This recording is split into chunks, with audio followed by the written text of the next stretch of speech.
Hello everyone, मैं मुकुल अग्रवाल आपका आप ही के यूट्यूब चैनल में स्वागत करता हूं। और आज की बड़ी खबर जो कल आपने सुनी होगी कि रिलायंस की बोर्ड मीटिंग 30 अप्रैल को होने वाली है, जिसकी अपडेट हमने ट्विटर और टेलीग्राम दोनों जगह डाल दी थी। और सबसे बड़ी बात यह है कि 29 इयर्स में पहली बार राइट इशू लाने पर विचार कर रही है रिलायंस। तो आखिर ऐसा क्या है, ऐसा क्यों है कि 29 साल के बाद राइट इशू लाने पर विचार कर रही है? और उससे भी बड़ी बात, ये राइट इशू होता क्या है? बहुत सारे लोगों का सर हमारे पास व्हाट्सएप आया कि सर ये राइट इशू क्या है, हमें नहीं पता है। तो मैंने कहा कि इसको बहुत अच्छे से समझा देते हैं, जिससे भविष्य में किसी भी स्टॉक का राइट इशू आएगा, आपको मेरी वीडियो, किसी की वीडियो देखने की जरूरत नहीं पड़ेगी। क्योंकि हमारी कोशिश है इंडिया को फाइनेंशियली एजुकेट करने का, जहां आप खुद से डिसाइड कर सको। तो चलो शुरू करते हैं। जो भी नए लोग हो चैनल को सब्सक्राइब कर लें, बेल आइकॉन का बटन प्रेस कर लें, क्योंकि ऐसी एजुकेशनल वीडियो आपको आपकी भाषा में, मैंगो पीपल की भाषा में बिल्कुल मिलेगी। तो क्या है राइट इशू? कंपनियां क्यों लाती हैं राइट इशू? राइट इशू का कंपनी के शेयर पे क्या असर पड़ता है, और एक इन्वेस्टर के तौर पर राइट इशू के क्या मायने हैं, यह जानना बहुत ही ज्यादा जरूरी है। तो सबसे पहले राइट इशू का मतलब क्या है? तो देखिए, स्टॉक एक्सचेंज में जो लिस्टेड कंपनियां होती है ना, पूंजी जुटाने के लिए राइट इशू लाती है। और राइट इशू के जरिए कंपनी अपने शेयर होल्डर को एक्स्ट्रा शेयर खरीदने का मौका देती है। राइट इशू के तहत शेयर होल्डर निश्चित अनुपात में अतिरिक्त शेयर, एक्स्ट्रा शेयर खरीदते हैं। अब ये अनुपात कौन तय करता है? तो ये अनुपात तय करती है कंपनी। ये पूरा पावर होता है कंपनी के पास। अब एग्जांपल के लिए, अगर कंपनी ने राइट इशू के लिए 1:4 का अनुपात तय किया है, कंपनी कुछ भी कर सकती है, तो इसका मतलब है शेयर धारक, जो शेयर होल्डर हैं, अगर पहले से उनके पास 4 शेयर हैं तो उन्हें 1 शेयर खरीदने का मौका मिलेगा। या सोचो 2:4 करते हैं, तो अगर आपके पास 4 शेयर हैं तो आपको 2 शेयर खरीदने का मौका मिलेगा। कैसा लगा मैंगो पीपल की भाषा में? यानी अब रिलायंस जो करेगी आपको समझ में आएगा कि नहीं? अगर आएगा तो कमेंट बॉक्स में बताइएगा, और लाइक का बटन दबाने में कोई कंजूसी मत कीजिएगा। अब राइट इशू के लिए समय का जो टाइम फ्रेम भी डिसाइड करती है, वो सिर्फ कंपनी डिसाइड करती है, और उस टाइम फ्रेम में ही निवेशक को एक्स्ट्रा शेयर खरीदने का मौका देती है।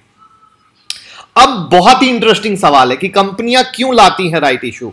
तो कंपनियां जो राइट इशू लाती हैं वो पैसे के लिए लाती हैं, पैसा जुटाना है, कई बार कारोबार को बढ़ाना है, कई बार कंपनी को खरीद लेना है, कई बार बहुत सारा कर्म करना है। लेकिन एक कर्म सबसे बड़ा है रिलायंस के लिए, कर्ज के बोझ को कम करना।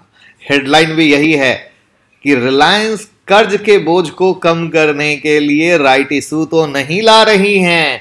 और हम रिलायंस पे बहुत तरीके से बारीक नजर रखे हुए हैं, जिसमें हमने फेसबुक के साथ जब टाई अप हुआ तो उसकी एक वीडियो नहीं बनाई, 2 बनाई, और पूरी डिटेलिंग दी।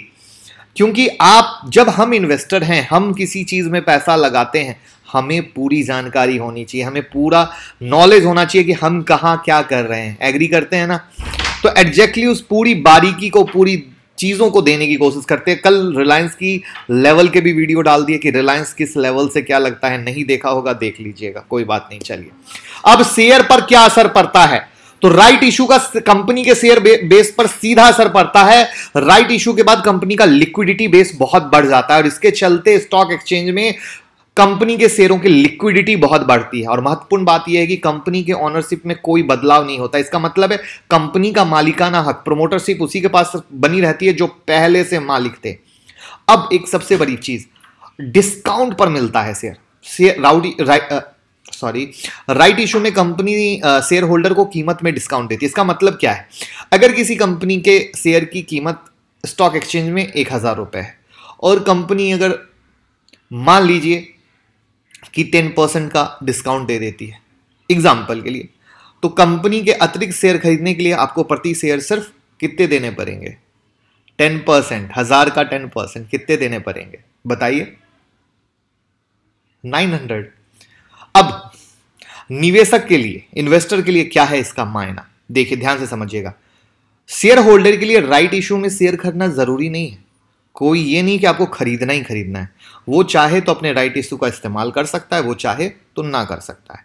मतलब वो फुल्ली इन्वेस्टर की मर्जी है। अब इन्वेस्टर की मर्जी कैसे? अगर इन्वेस्टर को ये लगता है कंपनी तो बड़ी धुआंधार मतलब मस्त कंपनी है, चलेगी, बम्पर पैसा देगा तो वो लगाएगा इन कंपनी। लेकिन इन्वेस्टर को लग जाइए राइट इशू ला रहा है सिर्फ कर्जा उर्जा हटाने के लिए, इसका फ्यूचर ग्रोथ सही नहीं है, ये आगे सही ढंग से चलने वाला नहीं है, जितना अपना माल है बस उतना रखो, बाद का बाद में देखेंगे, तो वो नहीं लेगी।